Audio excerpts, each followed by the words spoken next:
পরিবার। হারু যেমন রুগ্ন তেমনি ধীরজ, তাই কোনো কাজ সে করতে পারত না। যে চিনতে ভিক্ষে করে একবেলা খেতে পেত, আবার কখনো সারাদিন অভুক্ত থাকতে হতো তাকে আর তার পরিবারকে। অপরদিকে সেই গ্রামেরই সবচেয়ে ধনী ব্যক্তি ছিল মনোহর মণ্ডল।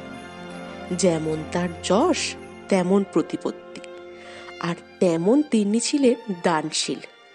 একদিন হলো কি, হারু সারাদিন ভিক্ষে করে একটু চাল আর দুটো আলু থলের মধ্যে ভরে দুঃখিত মনে বাড়ি ফিরছে। হঠাৎই পথে দেখল মনোহর মণ্ডল দেদার হাতে চাল, ডাল, সবজি, ফল সব দান করছেন। বহু লোক লাইনে দাঁড়িয়ে আছে।